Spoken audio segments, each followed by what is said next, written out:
नमस्कार दोस्तों, कैसे हैं आप सब। जैसा कि हम सभी जानते हैं डेली करंट अफेयर डिस्कशन हम लोग करते हैं एक्सप्लेनेशन के साथ।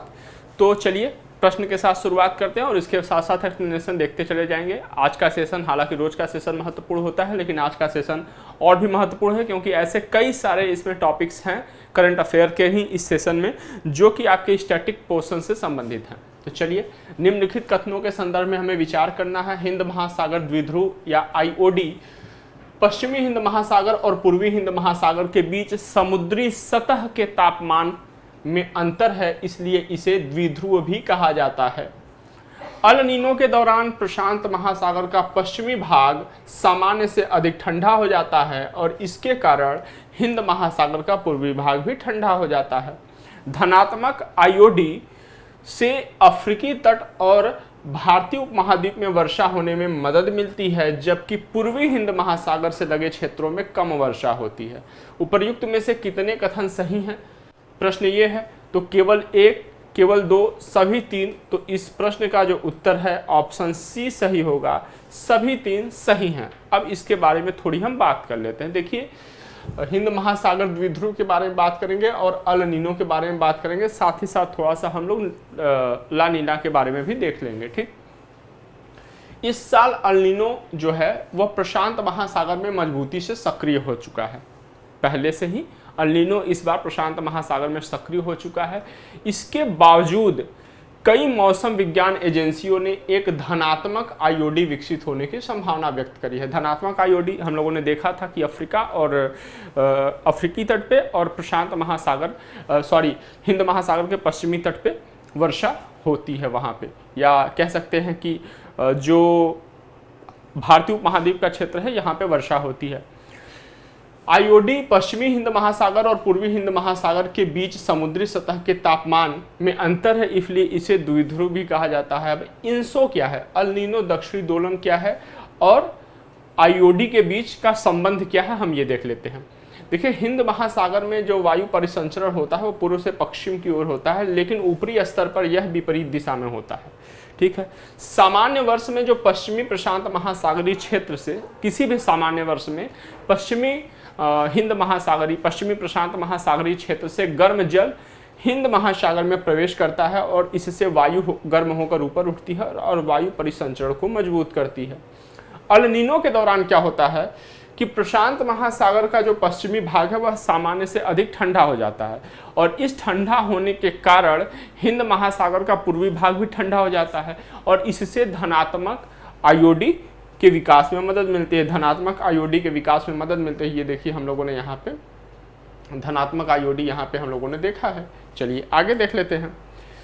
जब पूर्वी हिंद महासागर की तुलना में पश्चिमी हिंद महासागर बहुत अधिक गर्म हो जाता है तो इसे धनात्मक IOD कहते हैं। ये भी हम लोग देख लेते हैं कि धनात्मक IOD क्या होता है। जब प्रशांत महासागर के तापमान के कारण, यहाँ पे हम लोगों ने देखा कि जब पश्चिमी प्रशांत महासागर के तापमान के कारण, और तापमान का मतलब ये नहीं होता कि केवल तापमान में गर्मी होती है, सामान्य से कम तापमान भी सामान्य से अगर गर्मी से कम भी है तो भी उसे तापमान ही कहते हैं, संबोधित करते हैं। ठीक है, तो प्रशांत महासागर में तापमान परिवर्तन के कारण जो हिंद महासागर के पूर्वी और पश्चिमी तट में कुछ परिवर्तन होते हैं, तो पूर्वी तट जो हिंद महासागर की तुलना में पश्चिमी हिंद महासागर क्या हो जाता है, गर्म हो जाता है और इसे धनात्मक IOD कहते हैं। इसी प्रकार जो ऋणात्मक IOD होता है वह ला नीना से संबंधित होता है, ये हमें ध्यान रखना है।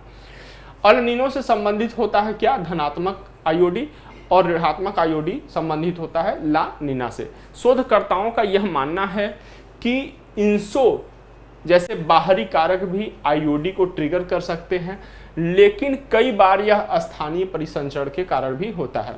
धनात्मक IOD से क्या होता है, अफ्रीकी तट और भारतीय उपमहाद्वीप में वर्षा होने में मदद मिलती है, जैसे हम लोगों ने जैसा कि पहले ही बात किया, मदद मिलती है, जबकि पूर्वी हिंद महासागर से लगे क्षेत्रों में कम वर्षा होती है।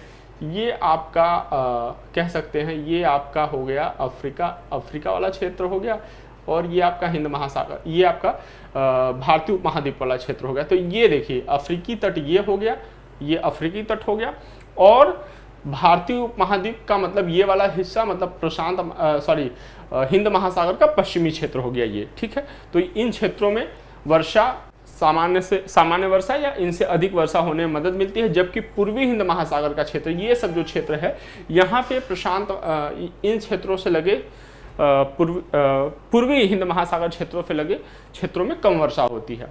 ये हो गया। ऋणात्मक आईओडी की दशा में स्थिति में इनके ठीक विपरीत होती है। जब ला नीना की स्थिति होती है तो इसके ठीक विपरीत स्थिति होती है, मतलब पूर्वी हिंद महासागर के समीप क्षेत्रों में वर्षा होती है, जबकि अफ्रीकी महाद्वीप से संबंधित जो तटीय क्षेत्र है यहाँ पे और भारतीय उपमहाद्वीप या हम ये कहें कि हिंद महासागर के पश्चिमी क्षेत्रों में वर्षा की कम संभावना होती है। चलिए, यद्यपि इंसो की तुलना में आईओडी का प्रभाव बहुत कमजोर होता है, परंतु यह निन्सो के प्रभाव को कम कर सकता है। ठीक है, चलिए आगे चलते हैं। विश्व मादक पदार्थ रिपोर्ट 2023 के संदर्भ में हमें निम्नलिखित कथनों पर विचार करना है। ठीक, पहला है संयुक्त राष्ट्र मादक पदार्थ और अपराध कार्यालय UNODC अवैध मानक पदार्थ और अंतर्राष्ट्रीय अपराध के खिलाफ अभियान चलाने वाली एक प्रमुख वैश्विक संस्था है। पिछले एक दशक में दुनिया भर में मादक पदार्थों का उपयोग करने वाले लोगों की संख्या में 23% बढ़कर 296 मिलियन हो गई है। अवैध मादक पदार्थों पर आधारित अर्थव्यवस्था संघर्ष, मानवाधिकारों के हनन और पर्यावरणीय विनाश को बढ़ा रही है। उपर्युक्त में से कितने कथन सही हैं? तो उपर्युक्त में से तीनों कथन सही हैं और इस प्रकार हमारा इसका उत्तर होता है ऑप्शन सी। Option C. अब हम देख लेते हैं। देखिए, संयुक्त राष्ट्र मादक पदार्थ और अपराध कार्यालय UNODC ने विश्व मादक पदार्थ रिपोर्ट जारी किया। तो विश्व मादक पदार्थ रिपोर्ट 2023 किसने जारी किया है? तो UNODC ने जारी किया है। ठीक, अब ये जो UNODC है इसका मुख्यालय कहाँ है? इसका मुख्यालय ऑस्ट्रिया के वियना में है। ऑस्ट्रिया के वियना में है और यह अवैध मादक पदार्थ और अंतर्राष्ट्रीय अपराध के खिलाफ अभियान चलाने वाली एक प्रमुख वैश्विक संस्था है। यह सदस्य देशों को अवैध मादक पदार्थ और अंतर्राष्ट्रीय अपराध के खिलाफ लड़ाई में तकनीकी सहायता, अनुसंधान एवं विनियामक समर्थन प्रदान करता है। अगर हम इस रिपोर्ट के मुख्य तथ्यों पर बात करें तो पिछले एक दशक में दुनिया भर में मादक पदार्थों का उपयोग कम करने वाले लोगों की संख्या 23% से बढ़ के 296 मिलियन हो गई है, जैसा कि हम लोगों ने स्टेटमेंट में भी देखा। अगर हम पिछले एक दशक के बारे में और बात करें तो मादक पदार्थों के उपयोग संबंधी विकारों से पीड़ित लोगों की संख्या में 45%, कुल 39.5 मिलियन लोगों की वृद्धि हुई है। मतलब जो मादक पदार्थों के सेवन से जो स्वास्थ्य संबंधी जो कुप्रभाव पड़ते हैं, ऐसे लोगों की संख्या में भी वृद्धि हुई है। 45% की वृद्धि हुई है और लगभग अगर जो हम इस जो परसेंटेज है, अगर हम 45% की वृद्धि को अगर हम संख्या में माने तो 39.5 मिलियन लोगों में, ऐसे लोगों में वृद्धि हुई है। चलिए, अगर हम कुछ बातों को देखें कि जो कि रिपोर्ट में काफ़ी उस पर इम्फेसिस किया गया है, काफ़ी उस पर बल दिया गया है, तो मादक पदार्थों से संबंधित विषमताओं और असमताओं के संबंध में ये जो बल है ये है। तो मादक पदार्थों के दुरुपयोग की घटनाओं से असमताएं और सामाजिक और आर्थिक विषमताएं प्रेरित होती हैं। ये देख सकते हैं। सामान्य तौर पर ये देखते हैं हम लोग कि जो मतलब ऐसा किसी मतलब ये पूर्वाग्रह पे आधारित नहीं है किसी भी वर्ग के प्रति, लेकिन जो लोअर क्लास होता है या ये कह सकते हैं निम्न आर्थिक वर्ग के लोगों में मादक पदार्थों के प्रति जो वो होता है, कह सकते हैं एक विशेष प्रेम, कह सकते हैं प्रेम या विशेष आकर्षण होता है, तो उसके कारण भी असमताएं, सामाजिक और आर्थिक विषमताएं प्रेरित होती हैं। ये उसी से आप कोरिलेट कर सकते हैं। वैश्विक उत्तर और दक्षिण, शहरी एवं ग्रामीण बस्तियों तथा उप आबादी के बीच विद्यमान असमताएं मादक पदार्थ से होने वाले नुकसान में अपना योगदान देती हैं। अवैध मादक पदार्थों पर आधारित अर्थव्यवस्था संघर्ष, मानवाधिकारों के हनन और पर्यावरणीय विनाश को बढ़ा रही हैं। वनों की जो है अवैध कटाई, खनन और भूमि पर कब्जे के साथ साथ वन्य जीवों की तस्करी से पर्यावरण को नुकसान हो रहा है। अमेजन के वन इसके उदाहरण हैं। साहेल क्षेत्र में मादक पदार्थों का दुर्व्यापार और गैर राज्य सशस्त्र और विद्रोही समूहों को वित्त पोषित कर रहा है। क्या? मादक पदार्थों का दुर्व्यापार साहेल क्षेत्र में। चलिए आगे देखते हैं। नियंत्रित दवाओं के चिकित्सीय उपयोग को विनियमित करने में लोक स्वास्थ्य को प्राथमिकता देना, इसी के अंतर्गत है ये मादक पदार्थ। चूंकि जो भी ड्रग्स होते हैं उनका प्रयोग स्वास्थ्य संबंधी दवाओं में भी किया जाता है, स्वास्थ्य को लाभदायक बनाने वाले द्रव्य में भी किया जाता है, तो इस आधार पर है। तो पर्याप्त ढांचे के अभाव में औषधि गुण के लिए प्रयोग होने वाले साइकेडेलिक ड्रग्स को अवैध मादक पदार्थों के बाजार में बेचा जाता है।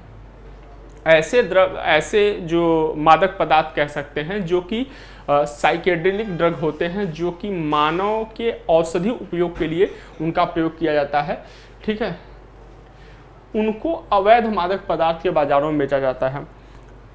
और एक सिरप जो पहले हम यूज़ किया जाता था खांसी के तौर पे, तो जैसे एक उसको यूज देख सकते हैं कि जो जिनके पास शराब खरीदने का उस समय पैसा नहीं होता था ना, वो सिरप का मैं नाम भूल रहा हूँ, तो वो सिरप कई बार लोग यूज़ कर लेते थे। तो उसी तरीके से आप ये समझ सकते हैं, इस साइकेडेलिक ड्रग्स समझ सकते हैं। तो वो सिरप तो असल में था खांसी को ठीक करने के लिए, ठीक है, लेकिन उसका यूज़ लोग शराब के रूप में करते थे, तो उससे ये कोरिलेट कर सकते हैं। सिंथेटिक मादक पदार्थों का बढ़ता प्रभाव, ठीक, तो ये भी एक है जो चुनौती है कि काफ़ी सिंथेटिक मादक पदार्थों का प्रभाव बढ़ रहा है, और इसलिए अपराधी कानून और प्रवर्तन के समक्ष कई चुनौतियां भी उत्पन्न हो रही हैं। चलिए आगे देख लेते हैं।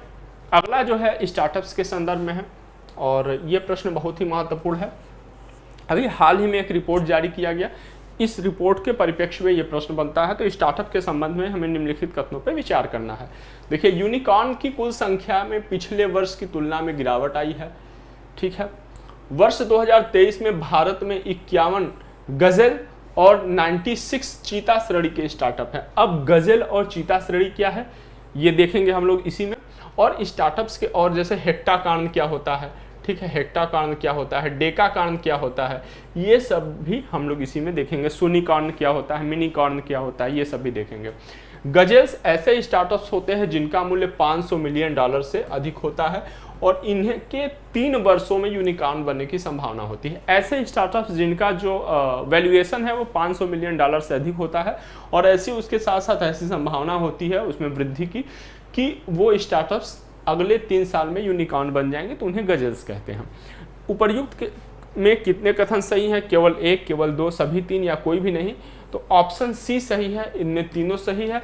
अब हम लोग इसके बारे में थोड़ा बात कर लेते हैं, ठीक। चलिए, ये देखिए है यूनिकॉर्न हो गया जिसका वैल्यूएशन $1 बिलियन से अधिक होता है। डेकाकॉर्न क्या हो गया जिसका वैल्यूएशन क्या होता है $10 बिलियन से अधिक होता है। और तीसरा है हेक्टाकॉर्न जिसका वैल्यूएशन क्या होता है $100 बिलियन से अधिक होता है। अभी हम लोग इस पर विस्तार से बात करेंगे। इसके पहले भी मिनीकॉर्न है, सोनिकॉर्न है, ये सब है, तो अभी हम लोग बात करेंगे इस पर। चलिए, हाल ही में ह्यूरन ने ASK private wealth Hurun India Fortune unicorn index 2023 जारी किया। ये नाम आपके लिए ज़रूरी नहीं है, लेकिन इससे जो निहितार्थ निकल के आते हैं, जो रिपोर्ट की मुख्य बातें हैं, वो हमारे लिए ज़रूरी है, वो हमारे काम की हैं, ठीक। और इसमें, इस रिपोर्ट में स्टार्टअप फंडिंग में मंदी की स्थिति को उजागर किया गया। क्यों ग्रोथ नहीं हो पा रहा अब स्टार्टअप्स का? क्योंकि उनको अब फंड, जो जरूरी फंड चाहिए उनको, वो नहीं मिल पा रहे हैं, इसलिए इनका ग्रोथ नहीं हो पा रहा। अब देखिए, अब जो मुख्य बिंदु है कि जो यूनिकॉर्न है उनकी कुल संख्या में पिछले वर्ष की तुलना में क्या आई है? गिरावट आई है, ठीक। वर्ष 2023 में भारत में 51 गजल और 96 चीता श्रेणी के स्टार्टअप हैं। अब स्टार्टअप की अलग अलग श्रेणियों के बारे में बात करें तो 3 तो हम लोग यहीं पे देखेंगे, क्योंकि अभी यूनिकॉर्न के बारे में बात हुई है, गजल के बारे में बात हुई है और चीता के बारे में बात हुई है। बाकी इसके बाद हम लोग देखेंगे क्या होता है यूनिकॉर्न, और उसके तमाम जो वर्गीकरण हैं वैल्यूएशन के आधार पे, जो धन के आधार पे जो उसके वर्गीकरण है, ये हम लोग देखेंगे। तो यूनिकॉर्न अभी हम लोगों ने देखा था जस्ट पीछे कि 1 बिलियन जिसका वैल्यूएशन या जिसका मूल्य, ऐसे स्टार्टअप्स जिनका मूल्य $1 बिलियन से अधिक होता है यूनिकॉर्न कहे जाते हैं। गजल्स भी हम लोगों ने देखा कि ऐसे स्टार्टअप्स जिनका वैल्यूएशन क्या होता है $500 मिलियन से अधिक होता है, और ऐसी बहुत अधिक संभावना होती है कि अगले 3 साल में वो क्या हो जाएंगे? यूनिकॉर्न बन जाएंगे, उन्हें गजल्स कहते हैं। लेकिन चीता ऐसे स्टार्टअप्स होते हैं जिनका वैल्यू क्या होता है, जिनका वैल्यूएशन होता है $250 मिलियन, ठीक, $250 मिलियन, $250 मिलियन, ठीक। होता है और इनके 5 वर्षों में यूनिकॉर्न बनने की संभावना होती है। तो गजेल्स को कितने में? 3 वर्षों में, और चीता को 5 वर्षों में बनने की संभावना होती है। अब देखिए स्टार्टअप्स क्या होता है। स्टार्टअप्स एक यंग कंपनी होती है जो कि एक या एक से अधिक व्यवसायियों के द्वारा, ध्यान रखना है, एक या एक से अधिक व्यवसायियों के द्वारा ये बनाई जाती है, और ये जो सर्विस या किसी भी कोई वस्तु प्रदान कर सकते हैं, मतलब कोई गुड्स या सर्विसेज ये प्रदान कर सकते हैं। और इनका जो उद्देश्य होता है ये ब्रिंगिंग इनोवेशन और बिल्डिंग आइडियाज क्विकली। इनका जो उद्देश्य होता है स्टार्टअप्स का, ये बहुत ही जल्दी नवाचार लाना या फिर ऐसे नवाचार आइडिया का विकास करना इनका उद्देश्य होता है। एक या एक से अधिक जो कह सकते हैं व्यवसायियों के द्वारा इसे शुरू किया जा सकता है। एक ही यंग कंपनी होती है, ध्यान रखिए। अब देखिए मिनीकॉर्न। मिनीकॉर्न क्या होता है? जिसका वैल्यूएशन होता है more than $1 billion, 1 million dollar से इनका वैल्यूएशन अधिक होता है, उन्हें कहते हैं मिनीकॉर्न। $1 मिलियन से जिसका वैल्यूएशन अधिक होता है। यूनिकॉर्न क्या कहते हैं? जो जिनका जो वैल्यूएशन होता है, कह सकते हैं कि वो जो बहुत ही जल्दी यूनिकॉर्न क्लब ज्वाइन करने वाली हैं। यूनिकॉर्न जिनकी संभावना बहुत ही शीघ्र यूनिकॉर्न बनने की है, उन्हें कहते हैं यूनिकॉर्न, ठीक है।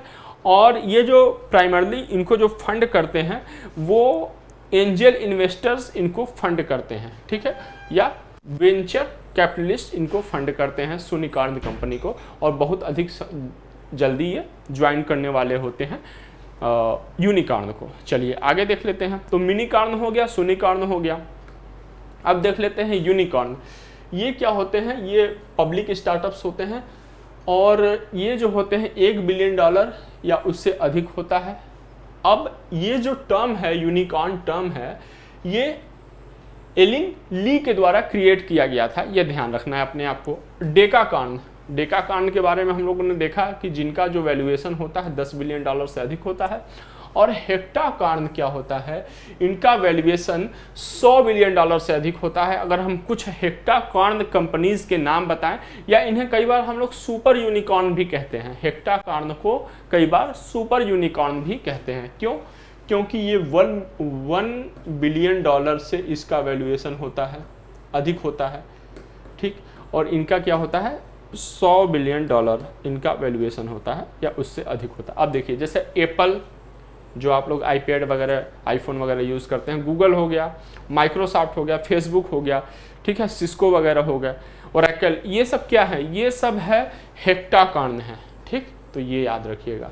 चलिए भारत में अभी कितने यूनिकॉर्न है ये बताइएगा मुझे, और अभी लेटेस्ट यूनिकॉर्न कौन सी ऐसी कंपनी है जो अभी लेटेस्ट यूनिकॉर्न बनी है। चलिए आगे चलते हैं। अगला जो प्रश्न है वो है मीरापैबी के संदर्भ में निम्नलिखित कथनों पर विचार करें। मीरापैबी इम्फाल घाटी में मेइती समुदाय की महिलाएं हैं। शुरुआत में इनकी भूमिका शराब और नशीली दवाओं के खिलाफ संघर्ष पर केंद्रित थी। मीरापैबी या मशाल लेकर चलने वाली महिलाएं मणिपुर में 1977 में गठित एक महिला सामाजिक आंदोलन है। तो मीरापैबी क्या है? उपर्युक्त में से कितने कथन सही हैं? केवल 1, केवल 2, सभी 3 या कोई भी नहीं? तो इनमें से तीनों कथन सही हैं, ऑल ऑफ द राइट्स, ठीक। चलिए ऑल ऑफ द राइट्स। चलिए मीरापैबी, देश के गृह मंत्री ने हाल ही में अलग अलग नागरिक समाज समूहों के साथ अपनी बैठकों के क्रम में मीरापैबी से भी मुलाकात करी। तो उसी के संदर्भ में ये है पहला स्टेटमेंट जो है। जो तीसरा स्टेटमेंट हम लोगों ने देखा था कि ये 1977 में गठित एक महिला सामाजिक आंदोलन है जिसका गठन मणिपुर में किया गया था। ये बेसिकली मशाल लेकर चलने वाली महिलाएं होती हैं, इसलिए इन्हें मीरापैबी के रूप में भी जाना जाता है। सामान्य रूप से ये सामान्य रूप से संगठित है, लेकिन इनके पास कोई पदानुक्रम या संगठित संरचना नहीं है और इनका कोई प्रत्यक्ष राजनीतिक झुकाव भी नहीं होता है। ये इम्फाल घाटी में है, मणिपुर के इम्फाल घाटी में ये मेइती समुदाय की महिलाएं हैं। इस आंदोलन में जीवन के सभी क्षेत्रों में की महिलाएं शामिल हैं। कहने का मतलब सभी महिलाएं, चाहे वो कुछ भी करें, कोई भी जॉब करें, उनका प्रोफेशन कुछ भी हो, वो इनमें शामिल हैं। ऐसे इनके सदस्यों में लोग हैं। शुरुआत में इनकी भूमिका जैसा कि हम लोगों ने देखा नशीली दवाओं और शराब के खिलाफ था, लेकिन बाद में इनकी भूमिका का विस्तार हो गया। अब वो मानवाधिकार अधिकारों के उल्लंघन से संबंधित मामलों को उठाने लगी है तथा व्यापक पैमाने पर समाज के विकास में योगदान देने लगी हैं। ठीक, तो चलिए ये मीरा पैबी के संदर्भ में महत्वपूर्ण तथ्य थे और भी तमाम चीज़ों का हम लोगों ने अध्ययन किया। तो चलिए फिर मिलते हैं हम लोग कुछ नए प्रश्नों के साथ और उनकी कुछ अच्छी व्याख्याओं के साथ। तब तक जय हिंद, जय भारत।